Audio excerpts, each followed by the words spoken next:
परिंदों ने आकर मेरे कानों में कुछ बातें कही हैं, तो सोचा तुमसे ही आकर पूछ लूं कि क्या ये सच है। क्या कहा उन्होंने भाभी? तुम आजकल तोहफे वगैरह दे रहे हो हारून? तुम अपनी भाभी से कब से बातें छुपाने लगे हो? कौन सा तोहफा? हारून, मुझे गुस्सा मत दिलाओ, समझे? मैंने सुना है तुमने किसी लड़की को तोहफा दिया है। वो लड़की है कौन? बताओ मुझे। अगर तुम नहीं बताओगे तो मैं ही साफ कह देती हूँ। सलमा, वो लड़की सलमा है। तुमने उसी को ब्रेसलेट दिया है ना? ये आपने किससे सुना है भाभी? अरे हारून यार, ये मत पूछो किससे सुना मैंने, बस पता है। यास्मीन, यकीनन उसने बताया होगा। उस वक्त सिर्फ वही वहाँ पर मौजूद थी। खैरियत तो है ना हारून? तुम्हारे और सलमा के बीच कुछ चल रहा है क्या? हाँ, तो ये वजह है यास्मीन की जलन की। अरे नहीं भाभी, ऐसा कुछ नहीं है। बात यूं है कि तो कैसी बात है, बताओ फिर। कचरा फेंकने जा रही हो क्या? हाँ, ऐसा ही है। कचरा बहुत जमा हो गया है।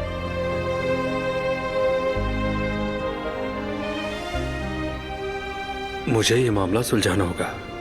अगर मैं दरमियान में ना आया तो ये बात यूं ही लटकी रहेगी।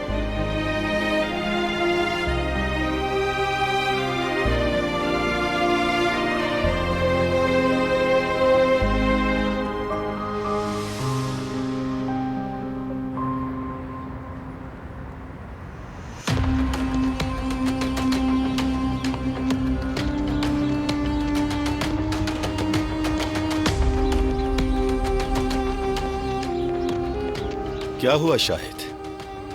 कोई नई खबर मिली है तुम्हें? लगता है यहाँ मिलने की टाइमिंग मजीद बढ़ा दी गई है। आपके लिए एक अच्छी खबर है बॉस। तो तुम जल्दी से बताओ मुझे। फराद का ठिकाना मालूम हो गया है। काराबे वालों का इस्तांबुल के करीब एक समर हाउस है, वो वहीं ठहरा हुआ है। तो छुट्टियां मनाई जा रही हैं? इस बारे में तो मुझे इल्म नहीं है बॉस। अपने लोगों से कहो शाहिद, फराद पर कड़ी नजर रखें। वो मेरी इंतकामी फहरिस्त में नंबर 1 पर आता है। अब उसका अंजाम करीब आ चुका है। और बाकी काराबे फैमिली का क्या हाल है? जिहान किस वक्त कॉलेज जाता है और किस वक्त घर आता है ये तो हम पहले से ही जानते हैं। और एक जगह और है जहां वो अपने दोस्तों से मिलने जाता है, वहां की भी निगरानी की जा रही है। कुदरत कहाँ होता है? वो ऑफिस जाता है और ऑफिस से सीधा घर, इसके अलावा और कहीं नहीं जाता।